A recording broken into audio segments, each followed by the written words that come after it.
Everyone, so welcome to lecture 4 of ancient medieval history.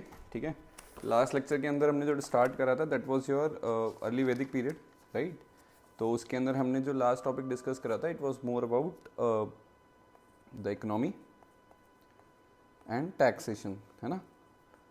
ज़्यादा कुछ था नहीं टैक्सेशन में, बिकॉज कोई टैक्स का सीन नहीं था, और इकोनॉमी आपकी बेसिकली आपका जो एनिमल हस्बेंड्री थी उसके पे डिपेंड थी, राइट। वी ऑल्सो अंडरस्टैंड कि जो कैटल्स थी और जो एनिमल जो काउस थे उनका कितना ज़्यादा रोल था। तो we came across multiple terminologies. ठीक है, गोपा के बारे में हमने पढ़ा था, right. We also discuss about गोधूली, right. All these terminologies were mention in the last lecture. तो वो आपका इकोनॉमी ड्यूरिंग अर्ली वैदिक पीरियड का पार्ट था, right. Now coming to today's lecture. तो आज के लेक्चर में हम क्या कवर करेंगे? Basically will be discussing about the polity during the early वैदिक पीरियड। ठीक है, पॉलिटी वाला पार्ट पूरा समझेंगे कि भाई पॉलिटी कैसे चलता था आपका। ठीक है, the concept of rajan is very important here. ठीक है, वो हम डिस्कस करेंगे। Then will understand the very famous war, Dasarajna war. Dasarajna war आपका बेसिकली जो आर्यन ट्राइब्स था उसमें सबसे फेमस थे आपके मतलब भारत। ठीक है, वर्सेस मतलब जिन टोटल 5 आर्यन ट्राइब्स थी plus 5 non Aryan tribes versus आपके भारत ट्राइब का जो फेमस रूलर था या किंग था उसकी लड़ाई थी। तो उस पूरे वॉर को दसरंजन वॉर कहते हैं। ठीक है, जिसके अंदर जो आपके मेन प्रीस्ट हैं, हेड प्रीस्ट होते हैं। ठीक है, सारा प्रॉब्लम यहाँ से शुरू हुआ था। Head priest was basically between Vishwamitra, कि भाई मेन प्रीस्ट बनेगा कौन अमंग विश्वामित्र एंड वशिष्ठ। ठीक है ना। तो मोटा मोटी बात यह है कि दसरंजन वॉर के अंदर जो आपके सुदास थे राजन, उन्होंने वशिष्ठ ऋषि को सपोर्ट करा था to be the head priest, जो कि विश्वामित्र को ये बात अच्छी नहीं लगी। And eventually he gathered the support of 10 tribes, जिसके अंदर 5 आपके आर्यन ट्राइब्स थे, 5 आपके नॉन आर्यन ट्राइब्स थे। Then they went into war and eventually that war came to be known as 10 Rajan war. ठीक है, 10 मीन्स 10 एंड राजन का कॉन्सेप्ट क्या है? बेसिकली जो हेड होता है उसको राजन बोलते हैं।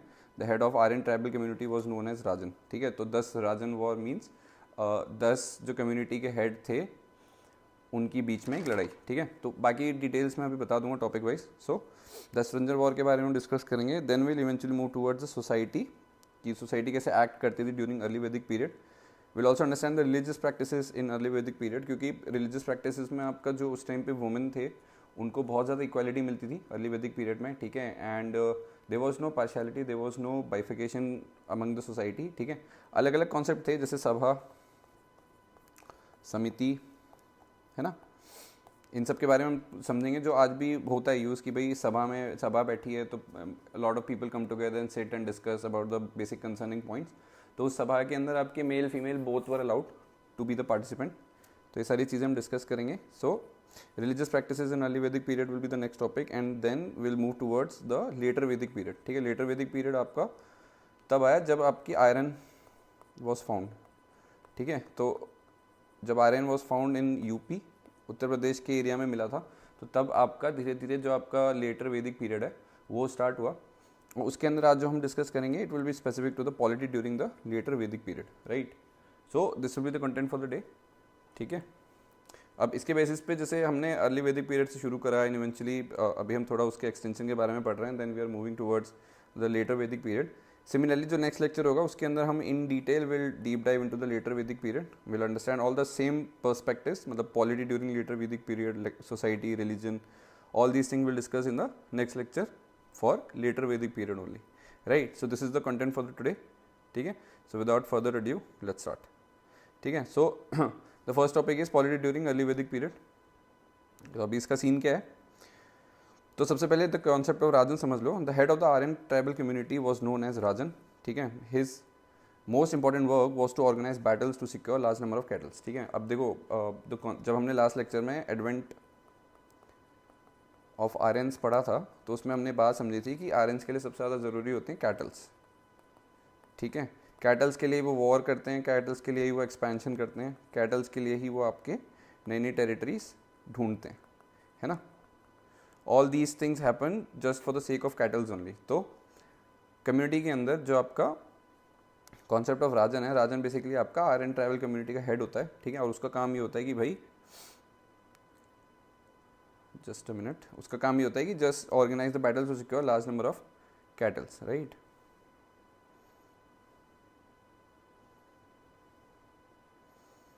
ओके, ठीक है। सो अब सीन क्या बना, अब राजन जो है, जो ट्राइबल कम्युनिटी का हेड होता है, he usually was assisted by the 3 concepts known as sabha, samiti and विधाता, ठीक है। अब भाई ये क्या चीज़ है, ये मैं बता देता हूँ। सभा, समिति और विधाता का फंडा क्या है, उसका फंडा ये है कि भाई जो सभा का कॉन्सेप्ट होता है, sabha is it was the most decisive assembly of this time which was exclusive in nature as it included the elder members of the society, but gender wise it was inclusive since it had both males and females, ठीक है। तो अभी जैसे आप लोग अपने घर में भी देखते होंगे, कभी कभी सुना भी होगा आप लोगों ने कि सभा बैठी है, सभा बैठी है कि मतलब elderlies are there, elderly people are there along with all the males and females, ठीक है। तो फीमेल्स के लिए कोई एक्सक्लूजन नहीं है, तो एक group of people who come together जिसके अंदर एल्डरली पीपल्स अपना पूरा सलाह मशवरा करते हैं और उस ग्रुप का पार्ट आपके मेल फीमेल दोनों है, ठीक है। So that is known as sabha, ठीक है। नाउ द व्हाट इज समिति, समिति का जो कॉन्सेप्ट है that is what the number wise it was inclusive, ठीक है। अब सभा के कंपैरिजन में समिति में ज़्यादा लोग होते हैं, ठीक है, but it was less decisive in nature, only mails were part of the assembly, ठीक है। इधर डिसाइसिव नहीं आएगा, इधर इंक्लूसिव आएगा, ठीक है, क्योंकि इसके अंदर आपका सिर्फ और सिर्फ main were only allowed, but quantity wise देखो तो समिति इज फार, मतलब समिति जो है क्वांटिटी वाइज देखो तो इज मोर देन सभा, ठीक है। और बट समिति के अंदर ओनली मेल आर अलाउड और सभा के अंदर female and male both are allowed, ठीक है ना। तो ये फंडा है, कॉन्सेप्ट भाई कुछ नहीं है। लार्जर ऑडियंसेस के साथ अगर कोई डिस्कशन करना है तो उसमें समिति लगती है, ठीक है, but it is only included with the male genders, right? No female were allowed, right? Now the third one is विधाता। तो विधाता का क्या सीन है, it was a small assembly which included both male and female, ठीक है। It's exact function was not clear but it has been mention at few places at Rigveda that it was involve with the religious ritual decisions, ठीक है। तो विधाता का क्या scene है कि भाई ये छोटी कम्युनिटी होती है, मतलब कम्युनिटी मतलब छोटी असेंबली होती है, इसके अंदर मेल प्लस फीमेल दोनों होते हैं, राइट। इसका जो मेन फंक्शन है वो कहीं मेंशन नहीं करा गया क्लियर कट, बट ऋग्वेद के अंदर it was mention that to an extent this vidhata was used for your religious ritual decision, ठीक है ना। तो रिलीजियस रिचुअल डिसीजंस के लिए आपकी जो विधाता है वो उनका रोल होता है, ठीक है। नाउ द वेरी फेमस दस रंजन वॉर, दस रंजन नहीं है, राजन है, दस राजन वॉर, है ना। तो दस राजन वॉर का क्या मतलब होता है, 10 किंग वॉर। अभी 10 किंग वॉर का सीन क्या है ये देख लो। देखो आर्यन ट्राइब्स में सबसे जो पावरफुल आर्यन ट्राइब है वो थी भारत, ठीक है, जिसके नाम पे अभी हम इसी वॉर के एंड पे देखेंगे, जो हमारे इंडिया का नाम है भारतवर्ष। भारतवर्ष वो बेसिकली भारत जो एक आर्यन ट्राइब थी उसके बेसिस पे ही पड़ा है, ठीक है। तो बेसिकली आपका जो भारत है वो बेसिकली बहुत ही फेमस, बहुत ही पावरफुल आर्यन ट्राइब थी, ठीक है। अब कहानी की शुरुआत होती है कि भाई एक डिसीजन लेना था कि हेड प्रीस्ट कौन बनेगा बिटवीन विश्वामित्र एंड वशिष्ठ ऋषि, ठीक है। 2 पावरफुल ऋषि थे, उनमें से किसी एक को आपको हेड प्रीस्ट बनाना था, ठीक है। अब एक तरफ विश्वामित्र थे, दूसरी तरफ वशिष्ठ थे, ठीक है। अब सीन क्या हुआ कि जो सुदास थे, सुदास आर्यन कम्युनिटी के ही थे, बट वो किंग थे आपके नॉर्थ पंचाल किंगडम के। इन्होंने चूज़ करा वशिष्ठ को एज हेड प्रीस्ट, ठीक है। अब हुआ क्या कि भाई हेड प्रीस्ट के तौर पे वशिष्ठ को चूज़ कर लिया इन्होंने। ये बात ठीक नहीं लगी विश्वामित्र जी को, ठीक है। Vishwamitra felt humiliated and he formed alliance of 5 Aryan and 5 non Aryan tribes and he went on war with the Sudas, ठीक है। अब भाई विश्वामित्र जी को नहीं बनाया, ठीक है, वशिष्ठ जी को बना दिया। तो उसके बेसिस पे वशिष्ठ जी ने अपना पूरा ग्रुप बनाया बढ़िया सा, ठीक है, 5 Aryan tribes, 5 non Aryan tribes, और लड़ लिए। कहाँ लड़े, war happened at the bank of Parushni, PARUSHANI, Parushni, जो आज के टाइम पे आपकी रवि रिवर है, ठीक है, याद रखना ये पॉइंट। तो war happened at the bank of Parushni river in which the Sudas won, ठीक है, सुदास लड़े, सुदास जीत गए। तो विश्वामित्र जी की जो पलटन थी वो हार गई। Sudas acquired all the areas of the Dasrajan and named it as Bharatvarsha. तो इन रिटर्न ऑब्वियसली जो पुराने टाइम पे जो रिचुअल्स होते हैं या जो नॉर्मल जंग के जो रूल्स होते हैं उसका फंडा यही है कि भाई जो जीतेगा वो सारी टेरिटरी ऑक्यूपाई कर लेगा। तो what Sudas did, Sudas acquired all the areas of the 10 Ranjan, ठीक है, जो भी 10 राजन थे आपके, जिसमें 5 आपके ट्राइबल कम्युनिटी के थे और 5 आपके मतलब सॉरी 5 आपके वेट आर्यन ट्राइबल्स थे और 5 आपके नॉन आर्यन, है ना।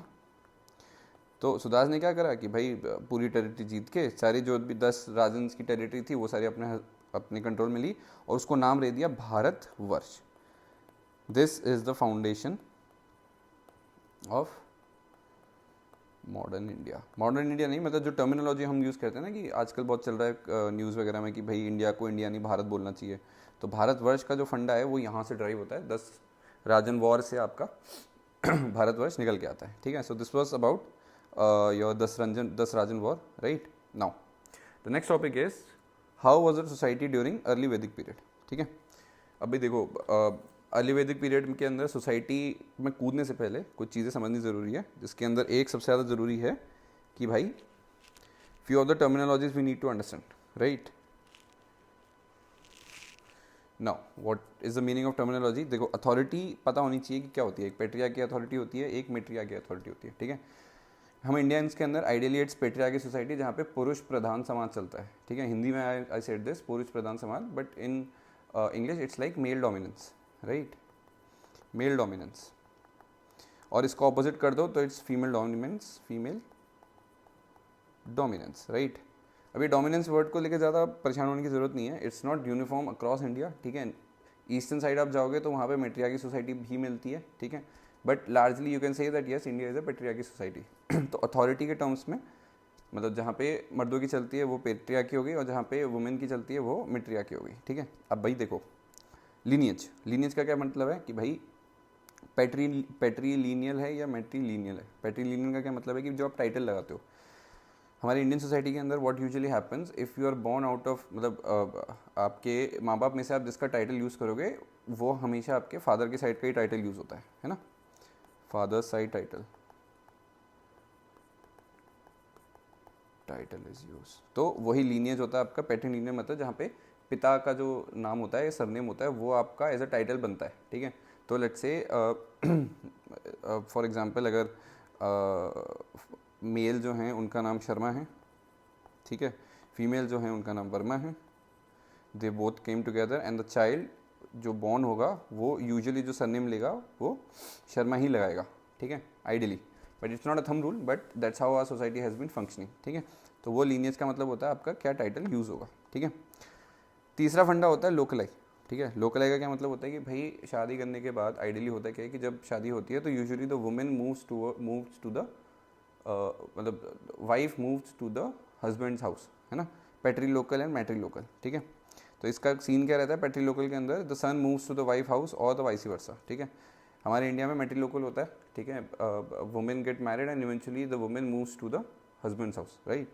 तो अथॉरिटी, लीनिएज और लोकलाई ये समझना ज़रूरी है कि भाई फंडा क्या है, टाइटल क्या है, ठीक है, before we move towards the society concept as a whole of early वैदिक पीरियड, ठीक है। तो आई होप ये पॉइंट क्लियर हो गया, authority, lineage and locality, right. Now अब भाई अर्ली वैदिक पीरियड का सीन क्या है कि सीन ये है बाबा कि सोसाइटी वॉज पेट्रियार्की नेचर, ठीक है।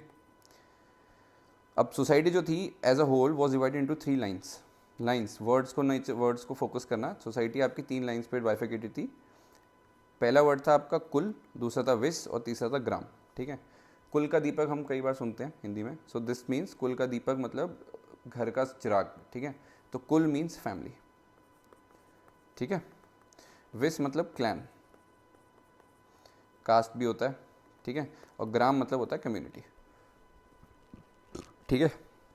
तो society was divided into 3 lines, कुल, विस and gram, family, clan and community, ठीक है। अब ये समझो अब फैमिली आ गई तो जो हेड होता है फैमिली का उसको बोलते हैं कुलप्पा, KULAPA, ठीक है, which who is the eldest male member of the family, ठीक है। तो ये प्रीलिम्स में छोटा मोटा कहीं से निकल के आ सकता है, बट एंशिएंट हिस्ट्री के टर्म्स में आपको अर्ली वैदिक पीरियड में कैसा सोसाइटी चलती थी उसके टर्म्स में ये सारी टर्मिनोलॉजीज पता होनी चाहिए, right. Now head of the family kulapa, ठीक है। ठीक है, मेरे प्रोनाउंसिएशन पे मत जाना, वर्ड देख के खुद एक बार गूगल मार के देख लेना कैसे प्रोनाउंस होता है। मेरे को प्रोनाउंसिएशन में थोड़ा दिक्कत होता है, तो you can just simply ignore it, ठीक है। तो कुलप्पा, ठीक है, वो who is a kulapa, eldest male member of the family, ठीक है। Now kula was the most important line of the family, that means जो फैमिली है आपकी वो सबसे ज़्यादा इंपॉर्टेंट है, क्योंकि वही आपका लीनियज आगे बढ़ाती है, राइट। दादा थे, दादा से पापा हुए, पापा से आप हुए, आपके बाद आपका एक बेटा होगा, बेटा का एक और बेटा हो सकता है, तो that whole hierarchy will follow, right. अगर आज आप पैदा हुए हैं तो आप सन हैं, कल आपका बेटा पैदा हुआ तो आप फादर बनेंगे, आपके बेटे का बेटा पैदा हुआ तो आप ग्रैंडफादर बनेंगे। So that's how your basically जो लीनियज है लाइफ फैमिली की वो एक्सटेंड होती रहती है, right. And I am not gender stereotyping, it could be a daughter also, ठीक है। तो उस चीज़ को लेकर ज़्यादा परेशान मत होना, ठीक है। कॉन्सेप्ट समझना जरूरी है कि kula was the most important line of family, right. Now next, in early वैदिक period society was patriarchal nature but women were highly respected in the society, ठीक है। अब भाई उस टाइम पे अर्ली वैदिक पीरियड के अंदर क्योंकि कोई डिस्क्रिमिनेशन नहीं था, क्योंकि अभी हमने देखा सभा और विधाता के अंदर आपके मस्त male female both are the participant, ठीक है। समिति के अंदर सिर्फ लड़के या मेल थे, बट अगर आप तीनों को कंपेयर करो तो सभा और विधाता दोनों के अंदर females were given the equal role and opportunities, right. So there was no bifurcation, there was no discrimination with women at that time, ठीक है। सो इन अर्ली वैदिक period society was patriarchal in nature but women were highly respected in society. Women enjoyed political rights as they were the members of Sabha and Vidhata, right now. अब उस time पे सबसे famous जो थे, women were allowed to participate in educational discourse similar to males also, ठीक है। पढ़ाई लिखाई के लिए अगर किसी को इन्वॉल्व होना है या एनरोल होना है तो उस टाइम पे कोई ऐसे मतलब रिस्ट्रिक्शन नहीं थी वुमेन्स के लिए, फीमेल्स के लिए. इसका प्राइम एग्जाम्पल है, there was a very famous women Lopamudra, ठीक है. दिस इज लोपामुद्रा, ठीक है. सो इनका प्राइम एग्जाम्पल आप हमेशा एंशिएंट मिडिवल हिस्ट्री में वुमेन्स के पर्सपेक्टिव को बताने के लिए रख सकते हो. Lopamudra was the one of the intellect of her time, known for her debate and discussions, ठीक है. तो she was a very famous intellectual person at that time, ठीक है. तो इनका आप हमेशा प्राइम एग्जाम्पल इनको ले सकते हो टू सपोर्ट योर आर्ग्यूमेंट कि भाई अर्ली वैदिक पीरियड के अंदर वुमेन्स के अगेंस्ट कोई डिस्क्रिमिनेशन नहीं था and they were also allowed to enroll themselves in educational discourses, right? Next, we have not come across any instance of child marriage during this period, ठीक है. आज के टाइम पे या पिछले कुछ सालों से तो चला आ रहा है, चाइल्ड मैरिज का कॉन्सेप्ट भी अर्ली वैदिक पीरियड में नहीं था, ठीक है. अलॉन्ग विद चाइल्ड मैरिज जो विडो री मैरिज है वो भी कॉन्सेप्ट था. ऐसा नहीं था कि once a women became a widow there is no chance of her getting married और समथिंग, ऐसा फंडा भी नहीं था, वो मैं आगे बता दूंगा. बट चाइल्ड मैरिज नहीं था, ठीक है. There was no such concept of child marriage at that time. Love marriage का फंडा था, but love marriage was very much restricted towards the community only, ठीक है. इंटर कास्ट या इंटर कम्युनिटी वाला या इंटर रिलीजियस वाला कोई फंडा था नहीं, because people were not even aware about it, ठीक है. तो गंधर्व विवाह कहते हैं इसको. Love marriage was allowed under Gandharva vivah, whereby both males and females were allowed to choose there spouse but from their own community. Very important term, ठीक है. इसलिए इसको गंधर्व विवाह कहते हैं, गंधर्व विवाह, ठीक है. तो लव मैरिज अगर कोई बोले कि एंशिएंट मिडिवल हिस्ट्री में अलाउड थी, यस अलाउड थी, but it was restricted towards the मतलब towards their own respective community only, because intercaste inter religious ऐसा कोई कॉन्सेप्ट उस टाइम था नहीं, ठीक है. तो yes love marriage was allowed, child marriage was not taking place at that time. Women were treated equally, women were allowed to get enrolled in education institutions also. All these things were happening in early वैदिक period also, ठीक है. Now next, widow remarriage was allowed under niyoga vivah, ठीक है. नियोग विवाह, ठीक है. तो अंडर रीमैरिज वॉज अलाउड नियोग विवाह, जिसके अंदर क्या रहता है कि if a woman's husband passes away तो that woman can marry the younger brother of her husband, given the fact कि भाई छोटा भाई होना चाहिए, राइट. तो widow remarriage was allowed under niyoga vivah, whereby the widow was allowed to get remarried with the younger brother of deceased husband, right. Moreover, if she had a son out of her first marriage, then she was suggested not to remarry, ठीक है. तो अगर eventually if she is having a son from her first marriage, then it was suggested to her कि भाई not to get remarried, but yes under niyogya vivaha a widow can marry the younger brother of her deceased husband, right? That was the feasibility, right? Okay, so this was it.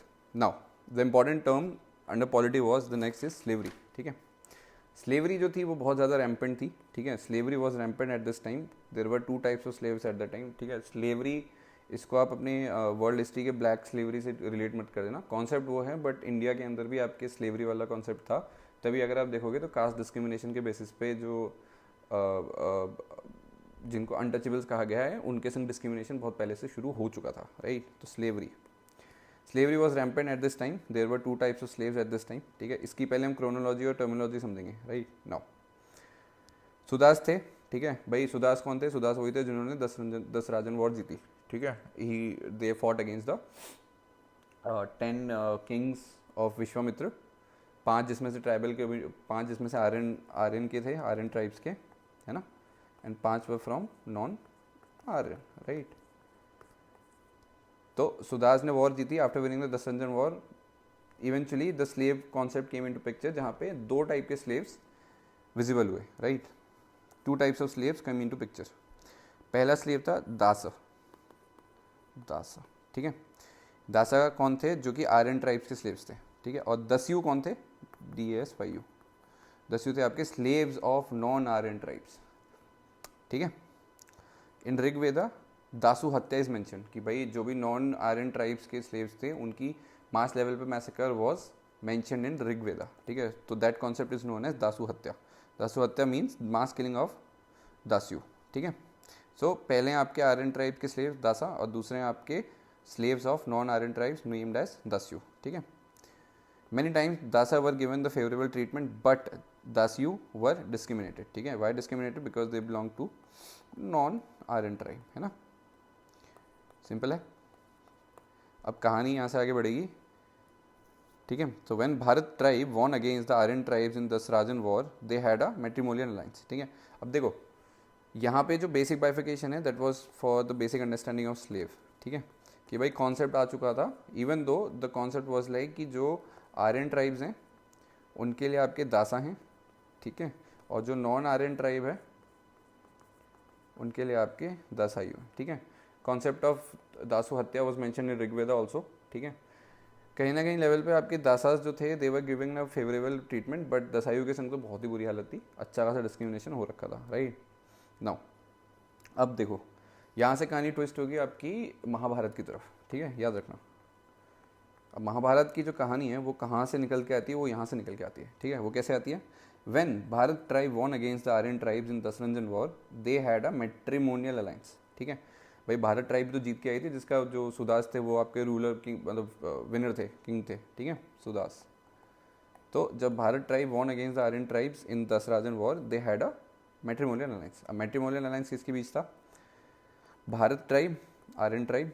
Bharat जो थे वो कि Aryan tribe थे, and Puru. ठीक है भाई, ये पुरु और भारत दोनों की दोनों ही आपके आर्यन ट्राइब्स थे. ठीक है, Aryan tribes who were as much powerful as Bharat. ठीक है, अब भाई आपस में ब्याह क्यों कर रहे हैं?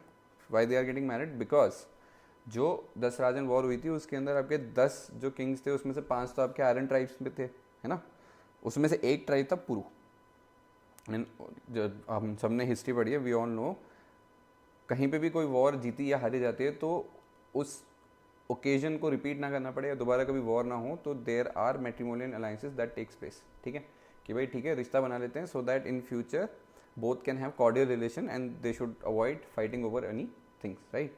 तो आर्यन ट्राइब से भारत, ठीक है, जो दसरंजन वॉर जीते थे वो वाले भारत हो रहे हैं, वो वाले आर्यन ट्राइब. और दूसरी तरफ से आपके पुरु मतलब लूजिंग साइड के आपके आर्यन ट्राइब. ठीक है, दोनों में आपस में मैट्रिमोनियल अलायंस हुआ.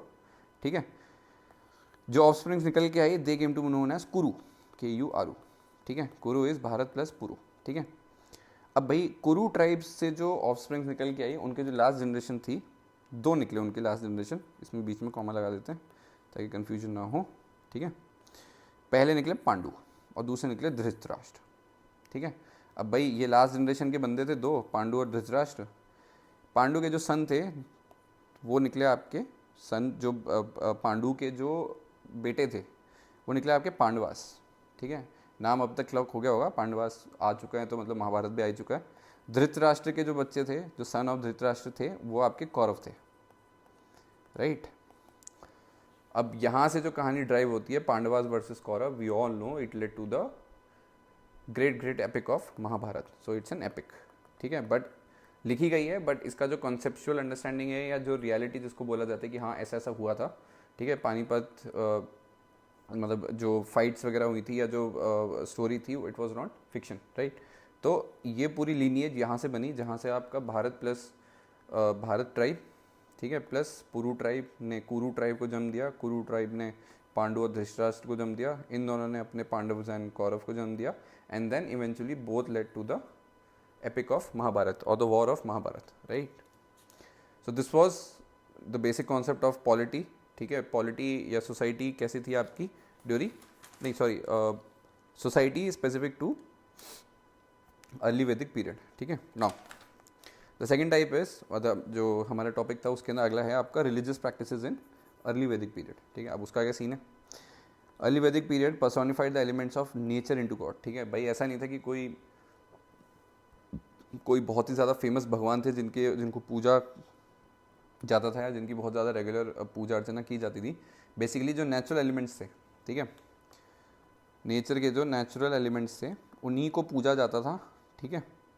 और बेसिकली जो उस टाइम पे रिलीजियस एक्टिविटी थी, they were more like taking the blessings, ठीक है, rather than taking any spiritual connection, ठीक है। तो आज के टाइम पे तो हम, जैसे आज के टाइम पे तो majority of the people believe कि भाई स्पिरिचुअल कनेक्शन होता है, कि भगवान की आस्था रखना है या उनको डिवोशन रखना, बट उस टाइम पे जो रिलीजियस एक्टिविटीज़ थी या जो रिलीजियस प्रैक्टिसेस थे, that was more related to the blessings, direct blessing of the god, right.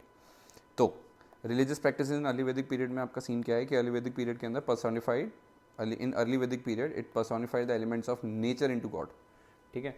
तो जो आपके आसपास की चीज़ें हैं उसी को ही मान के ये चीज़ देखी जाती थी कि भाई हाँ इन्हीं में ही भगवान है, इन्हीं से हम ब्लेसिंग ले सकते हैं। और वो नेचुरल एलिमेंट्स थे। नेचुरल एलिमेंट्स क्या होते हैं, ठीक है, वाटर, फायर, एयर, है ना, नेचुरल एलिमेंट्स। तो इन सब की पूजा और इन्हीं सब को रख के आपके रिलीजियस प्रैक्टिसेस फॉलो होती थी, ठीक है। As such following important divinity emerge at this point of time, ठीक है। सबसे पहले इंद्र जी, ठीक है। अब भाई इंद्र जी को गॉड ऑफ रेन कहा जाता है, ए एंड थंडरस्टॉर्म, ए पुरंदर, ठीक है। भगवान का दर्जा दिया गया इंद्र जी को, क्यों दिया गया, क्योंकि जो नेचुरल एलिमेंट उनसे लिंक था दैट वाज रेन, ठीक है, बारिश, ठीक है, पानी। सो पुरंदर का टैग दिया गया उनको, पुरंदर कहा जाता है, who is also known as the break, मतलब पुरंदर का मतलब होता है ब्रेकर ऑफ फोर्ट्स, FORTS, ठीक है। किले के किले ढह जाते हैं इतनी अगर तेज़ बारिश होती है तो, ठीक है। So Indra ji was the most important divinity mention more than 250 times in Rigveda, ठीक है। तो अर्ली वैदिक पीरियड के टाइम पे जो सबसे ज़्यादा फेमस जो गॉड थे आपके, वो इंद्रदेव जी थे, who resembles your rain, water, right. दूसरे जो नेचुरल एलिमेंट्स थे, अग्नि, ठीक है। Second most important divinity who is also known as god of fire, ठीक है। अग्नि का मतलब हमें सबको पता है, fire only. He was consider as an intermediatory god, ठीक है, जिनके बारे में जो ऋग्वेदा है उसमें अप्रॉक्सीमेटली 200 बार से ज़्यादा मेंशन करा गया है, ठीक है, इन ऋग्वेद, ठीक है। फन फैक्ट, जो हम बोलते हैं ना, जैसे कभी पूजा अर्चना होती है तो उसमें हम लगते हैं कि कुछ जैसे भस्म कुछ डालना होता है, अगर कोई रिचुअल चल रहा है आग के अंदर हम डालते हैं ना किसी सामान को, बोलते हैं स्वाहा। बेसिकली स्वाहा जो वर्ड है वो उनकी वाइफ का नाम है, ठीक है। अग्नि जी के वाइफ का नाम, मतलब अग्नि की वाइफ को आप स्वाहा बोलते हैं, ठीक है।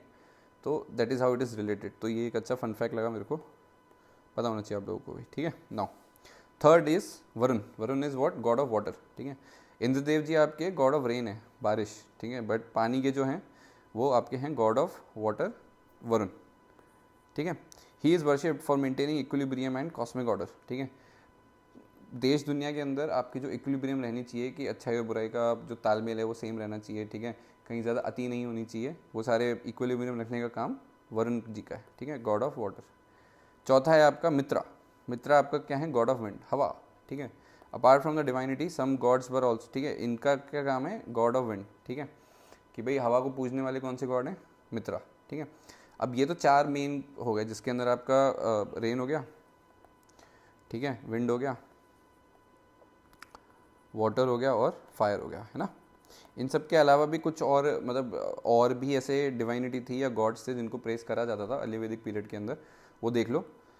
Pushan basically god of animals, Aditi goddess of day, Usha goddess of dawn, Nisha goddess of dusk, ठीक है। अभी डस्क डॉन का मतलब आप गूगल खुद से कर सकते हो, ठीक है। And Savitri is goddess of sunlight, ठीक है। एक चीज़ याद रखना, रिलीजियस पर्सपेक्टिव के हिसाब से जो रिलीजियस प्रैक्टिसेस होती हैं इन अर्ली वैदिक period, Gayatri mantra compose by the Vishwamitri was dedicated to the sun god and the goddess Savitri, ठीक है। तो female goddess of sunlight is known as Savitri, ठीक है। तो जो गायत्री मंत्र लिखा गया था, Gayatri mantra was compose by Vishwamitra and that Gayatri mantra was dedicated towards the sun god and goddess Savitri, ठीक है। तो ये भी पता होना चाहिए, स्मॉल फन फैक्ट, राइट। तो हमने कई बार हम गायत्री मंत्र पढ़ते भी हैं, बट हमें पता होता है कि लिखा किसने है, बट वो लिखा किसने है, बट किसके लिए लिखा गया है, दैट वी आइडियली अवॉइड, ठीक है। तो ये पता होना चाहिए, ठीक है। Now what was the mode of worship, भाई अब रिलीजियस प्रैक्टिसेस हो रही हैं तो वर्शिप करने का तरीका क्या है। The mode of worship was through offering sacrifices and performance, तो offering sacrifices and performances of yajna, ठीक है, यज्ञ होता है पूरा, yajna, which also involve recitation of prayer and mantra, ठीक है। अब देखो, मतलब आपने पुरानी पिक्चर देखी होंगी तो भाई महायज्ञ होते हैं, बड़ी बड़ी पूजाएं होती हैं, वो आपका मोड ऑफ वर्शिप होता था उस टाइम पे, ठीक है। और ऑब्जेक्टिव जो होता था मोड ऑफ वर्शिप का, that was not to gain the spiritual connectivity but to gain materialistic gain, ठीक है। कि भाई जंग लड़ने जा रहे हैं, किसी लेट्स से एक वाटर बॉडी को जीत के आना है, तो भाई ठीक है, पानी के जो देवता हैं उनकी पूजा कर ली, वरुण जी की पूजा कर ली, तो वो मेटेरियलिस्टिक गेन के लिए आपके जो भी वर्शिप होते थे वो प्राइमरी एम उसके लिए था, ठीक है। So the objective of worship was material gain and not spiritual purpose. देखो स्पिरिचुअल पर्पस तब आता है जैसे आपने, जब हम समझेंगे आगे की क्लास में भी, जैसे डिवोशनल जो पार्ट है, ठीक है, स्पिरिचुअलिज्म जब आता है वहाँ पे आप स्पिरिचुअल कनेक्ट करते हो। जैसे कृष्ण जी की जो सबसे बड़े जो फॉलोअर हैं, ठीक है, जो डिवोटी हैं, वो है मीराबाई, राइट। तो उनसे हम सीखने को मिलते हैं कि भाई स्पिरिचुअली एंड डेडिकेटेडली आप कैसे अपने गॉड को वर्शिप कर सकते हो। वो वाला कॉन्सेप्ट लेटर फेज में आया, ठीक है। बट अर्ली वैदिक पीरियड के अंदर आपका मेटेरियलिस्टिक गेन्स के लिए आपके सेक्रीफाइसेस होते थे, यज्ञ होते थे, पूजा पाठ होते थे, but there was no spiritual connect, ठीक है। So objective of worship was material gain and not spiritual purpose, ठीक है। Mode of worship was through offering sacrifices and performance of yajna which also involve recitation of prayer and mantra, ठीक है। Now polygamy and polyandry was allowed, ठीक है, महाभारत, ठीक है। One man can have multiple women और one woman can have multiple man, both these concepts were allowed at part of society in early वैदिक period, ठीक है। So this was all about your early वैदिक period, right. अब we eventually move towards the later Vedic period, ठीक है। अब letter Vedic period की शुरुआत कहाँ से हुई? शुरुआत तब हुई जब आयरन की खोज हुई, ठीक है, लोहा, आयरन, ठीक है। So iron was discovered around 1000 BC, mark the beginning of later Vedic period, ठीक है। तो कोई अगर पूछे कि डिफरेंशिएटिंग पॉइंट क्या है बिटवीन अर्ली वैदिक period and later Vedic period, तो भाई द मोमेंट लोहा मिल गया समाज को, सोसाइटी को, इंसानों को, वहाँ से आपका लेटर वैदिक पीरियड शुरू हो गया, right. So iron was discovered around 1000 BC, marked the beginning of later Vedic period, ठीक है। Early Aryans discovered iron from the western UP, Atranji Khera and Khera, ठीक है। तो यहाँ पे यूपी के अंदर सबसे पहले डिस्कवर हुआ था iron. With the discovery, they were able to create iron tools to cut down the forest and expand iron territory, ठीक है। अब आप ये कभी ऑब्जर्व करोगे कि जो नॉर्थ वेस्टर्न वाला पार्ट है ना हमारा, जैसे आपका जो पंजाब हो गया, हरियाणा हो गया, तो नॉर्थ वेस्टर्न वाला पार्ट है, ये पूरा आपका सफ़ेद, मतलब एकदम क्लीन ग्राउंड है ना।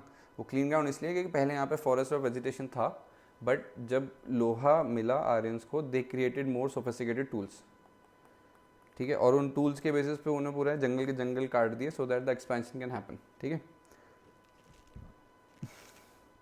वही फंडा है यहाँ पे। The discovery they were able to create iron tools to cut down forest and expand iron territory. ये लास्ट लेक्चर के अंदर मैंने बताया था कि जो आर्यंस आए थे इंडिया के अंदर, they came from the north western part only, ठीक है। सेंट्रल एशिया से इंडिया के अंदर एंटर हुए थे from the north west corridor, right.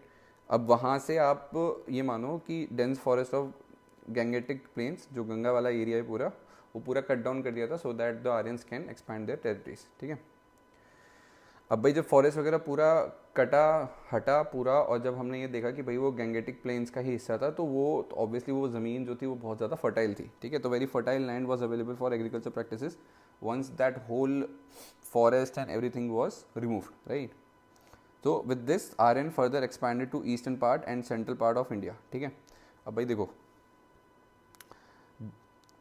Brahmavarta, Aryavart, पूर्वखंड, मध्यदेश and जखेरा, ठीक है. ये 4 एरियाज हैं जहाँ पे आर्यन ट्राइब्स का एक्सपेंशन हुआ था. अब ये कौन कौन से डायरेक्शन में वो देख लो. नॉर्थ वेस्ट की साइड में आपके ब्रह्मावर्त था, ठीक है. नॉर्दर्न साइड आपका आर्यवर्त, ईस्टर्न साइड पे आपका पूर्वाखंड, ठीक है. और सेंट्रल के अंदर आपका मध्य देश, ठीक है. इन लेटर वैदिक text Ganga and Yamuna is mention, but the river that is mention maximum number of time was Sadanira, that is गंधक, ठीक है ना. तो सबसे ज़्यादा जो रिवर जो सबसे ज़्यादा फेमस थी आपके लेटर वैदिक टेक्स्ट के अंदर, ऋग्वेदास के बाद का जो एक्सपेंशन हुआ था वो उसके अंदर सबसे ज़्यादा आपका गंधक रिवर मेंशन थी, which at that time was known as Sadanira, ठीक है. Now the sub part under later Vedic period is your polity during later Vedic period, ठीक है. अब उसका क्या सीन है. राजन का कॉन्सेप्ट हमने समझा था. आर्यन कम्युनिटी का जो हेड है उसको राजन कहते हैं, और उसके साथ साथ जो उसको सपोर्ट और गाइड और डायरेक्शन देते हैं वो आपके 3 थे, ठीक है. सभा, समिति, ठीक है, एंड वन मोर वाज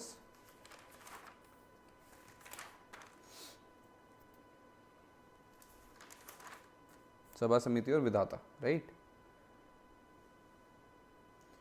ठीक है. तो वहाँ से जो एक्सपेंशन शुरू हुआ या जो वहाँ पे जो पावर ओरिएंटेशन शुरू हुई फॉर द राजन्स, ठीक है, वो लेटर वैदिक पीरियड में आके बहुत ज़्यादा एक्सट्रीम चली गई, ठीक है. तो the position of Rajan became much more important at this point of time, ठीक है. अर्ली पॉलिटिकल पोजीशंस ऑफ विधाता डिसअपियर्ड, पूरा विधाता को कम्प्लीटली हटा दिया गया, उसका कोई सेंस नहीं बचा, ठीक है.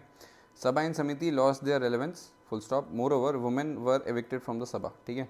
तो अगेन जैसे मैंने बताया अर्ली वैदिक पीरियड के अंदर आपके वुमेन्स के संग कोई डिस्क्रिमिनेशन नहीं था. They were giving the equal stage and opportunity, but the moment later Vedic period के अंदर जैसे जैसे टाइम आगे गया तो rajans became the central authority, और जो ये बाकी के 3 थे विधाता, सभा और समिति, इन सब का जो रेलेवेंस था वो नल वॉइड हो गया, ठीक है. So in that direction only womens were evicted from sabha, ठीक है. Now at this point priestly class assume the important role of aiding the rajans, ठीक है. तो जो अभी तक राजन को गाइड करते थे सभा, समिति और विधाता, उन तीनों को हटा के जो प्रीस्टली क्लास थी, ठीक है, जो रिलीजियस प्रैक्टिस में सबसे ऊपर थे या जो अपने आप को सबसे ज़्यादा हाई एक्सपोजर में रखना चाहते थे, that those people eventually became more took the more important role in aiding the rajans, ठीक है. Aiding the rajans, right. Now, to confer the supreme power on Rajan, ठीक है, to confirm the supreme power on Rajans, priestly classes devise ritual sacrifices, ठीक है. तो अब तुम देखोगे कि भाई ये सब ना खुद से बनाई हुई मनगढ़ंत कहानियाँ हैं, ठीक है. तो just for the sake of convincing the rajans कि भाई हम आपके अंदर एक प्रॉपर सुपर पावर बिल्ड कर सकते हैं या हम आपको कन्फर कर सकते हैं with extreme power, these priestly classes devised their own rituals and everything that came to be known as ritual sacrifice, ठीक है. अब वो ritual sacrifice था क्या. सबसे पहला जो था वो था आपका राजसूया, ठीक है. तो टर्मिनोलॉजी इज RAJASUIYA, ठीक है. अब इसमें क्या होता है, जो हमारा बहुत फेमस चलता है राज तिलक सेरेमनी, ठीक है. होता है ना कि जो प्रिंस होता है वो जब किंग बनता है तो उसका एक पूरी राजगद्दी पे बिठा के राज तिलक किया जाता है एंड सोसाइटी या पूरी दुनिया को बताया जाता है कि हाँ this new fellow is our king, ठीक है. तो उसको कॉन्सिक्रेशन सेरेमनी कहते हैं, कॉन्सिक्रेशन सेरेमनी, ठीक है. CONSECRATION सेरेमनी, है ना. जैसे राज तिलक भी बोलते हैं, raj tilak, okay. Now in this ceremony accession of rajan to throne happens with the blessings of priestly class, ठीक है. तो this concept known as Rajasuya. The second concept is Vajapeya, VAJPEYA. अब इसमें क्या सीन है, इसमें ना स्पोर्ट्स इवेंट होता है, ठीक है. जो तुम लोगों ने पुरानी अगर कोई पिक्चर देखी हो तो उसमें देखा होगा ऐसे ना, मतलब एक बड़ा सा वो होता है, पोल लगाया जाता है, इधर से घुड़सवार आता है, इधर से घुड़सवार आता है, उनके हाथों में दोनों में स्पेयर होता है ना. वो इधर आते हैं पास सामने और आपस में देख कोलाइड, तो जो नीचे गिर जाता है वो हार जाता है, ठीक है. तो ऐसे स्पोर्ट्स इवेंट बहुत फेमस है, जिसके अंदर सबसे फेमस है आपका चैरियट रेस, ठीक है. Chariot race. तो वाजपेयी में sports event is organised once the rajan is access to the throne. जब राज तिलक हो जाता है उसका फॉलोअप इवेंट होता है ये वाजपेयी, जिसके अंदर ऐसे बड़ा सा स्पोर्ट्स इवेंट कराया जाता है, ठीक है। और जो कॉमन पब्लिक है उनके लिए बहुत बड़ा ग्रैंड फीस्ट भी ऑर्गेनाइज कराया जाता है कि भाई मतलब मस्त पार्टी है पूरा सबके लिए, आओ खाओ और इन्जॉय करो और स्पोर्ट्स इवेंट्स देखो, ठीक है। So this concept is known as Vajapeya, ठीक है। पहला था आपका राजसूया, ठीक है। दूसरा था आपका वाजपेयी, ठीक है। और तीसरा है जो वो है आपका अश्वमेधा, ठीक है। अब भाई अश्वमेधा क्या है देखो, अब इसमें क्या रहता है कि in this a sacrifice was associated with the territory expansion, ठीक है। अगर कोई टेरिटरी एक्सपेंशन होने वाली है तो उसमें एक सेक्रीफाइस होना ज़रूरी है, ठीक है। जिसके अंदर क्या रहता है कि घोड़ा जो होता है जो कि ब्रूज स्टेटस में होता है, ठीक है, तो सूजा हुआ थोड़ा सा या जैसे हल्का कमज़ोर सा, उस घोड़े को ना खाली छोड़ दिया जाता है, ठीक है। तो सपोज़ करो एक राजा है टेरिटरी ए में और उसको एक टेरिटरी बी चाहिए, तो वो क्या कर रहा है, वो अपनी टेरिटरी ए से अपना एक घोड़ा भेज देगा, ठीक है, जो टेरिटरी ए का फ्लैग लेके घोड़ा टेरिटरी बी में एंटर करेगा, ठीक है, सिग्निफाई करने की भाई टेरिटरी ए से आया हूँ तो मैं टेरिटरी बी को अपने कब्जे में लेना चाहता हूँ, ठीक है। अब जो टेरिटरी बी का बंदा है, वेट मैं इसको बना ही देता हूँ, ये टेरिटरी ए है, ये टेरिटरी बी है, ये हॉर्स जा रहा है आपका, ठीक है।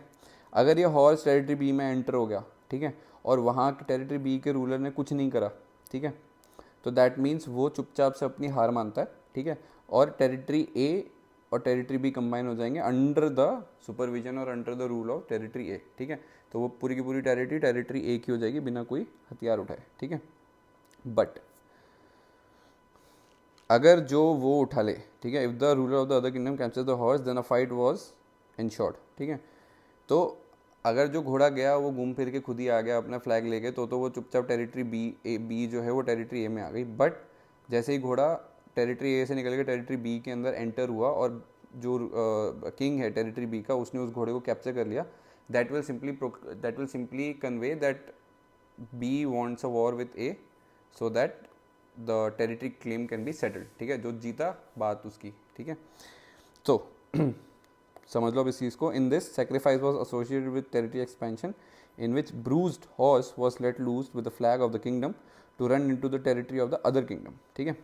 If the ruler of the other kingdom captures the horse, then a fight was ensured, and whoever would be victorious will control the entire territory. But if the other ruler does not capture the horse, then it means that he has accepted the supremacy of Ashwamedha king. ठीक है ना। तो ये Ashvamedha as a concept जो था ये प्रीस्ली class ने दिया था आपके राजन्स को, ठीक है।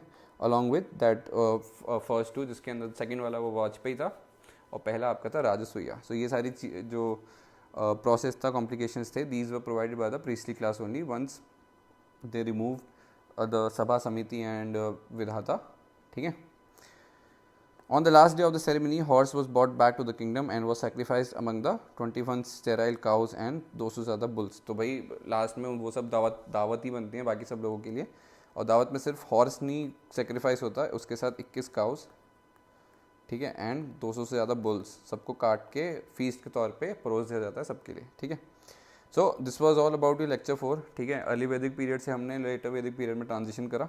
Lecture 5 will be specific to economy during the later Vedic period, society during the later Vedic period, religious practices during later Vedic period, और जो हमारा सबसे इंपॉर्टेंट टॉपिक स्टार्ट होगा the rise of 16 mahajanapada 6th century में, ठीक है ना। और उसमें हम जो सबसे पहले डिस्कस करेंगे it would be the rise of Magadh kingdom के बारे में। मगध हिस्ट्री हम डिस्कस करेंगे, हरियांका डायनेस्टी एंड शिशुनागा डायनेस्टी, तो वो पूरी क्रोनोलॉजी है। जैसे हमने मॉडर्न हिस्ट्री में समझा था ना कि बाबर, हुमायूं, अकबर, शाहजहां, जहांगीर, वो सारा प्रोसेस है, सेम मगध हिस्ट्री के अंदर भी आपकी सबसे पहली जो डायनेस्टी है वो है हरियांका डायनेस्टी, और सेकंड डायनेस्टी जो आई हरियांका डायनेस्टी के बाद that was your Shishunaga dynasty, ठीक है। तो ये सारी चीज़ें हम लेक्चर 5 में पढ़ेंगे which will be the next lecture, ठीक है। So this is all for today, I hope you found this video informative, ठीक है। एंशिएंट मिडिवल की बुक्स में स्टार्टिंग में बता चुका हूँ, कोई सी भी रेफर कर लेना, that would be more than convenient, ठीक है। स्टैंडर्ड बुक्स में एक बार समझ लेना, फ्लो जो है टॉपिक्स का वो यही है, क्योंकि ये स्टैटिक पार्ट है, इसके अंदर कभी वेरिएशंस नहीं है, so you can easily understand the concept and you can go through the previous year questions for prelims and mains and you can simply attempt your questions, ठीक है, post the understanding of the topic, right. So it's not a big complicated thing, it can be easily done, yeah. So this is all for today, I hope you found this video informative, please like, share and subscribe, you guys have been showing tremendous support and thank you for that. Keep working hard, keep shining, and I'll see you in the next one. Bye.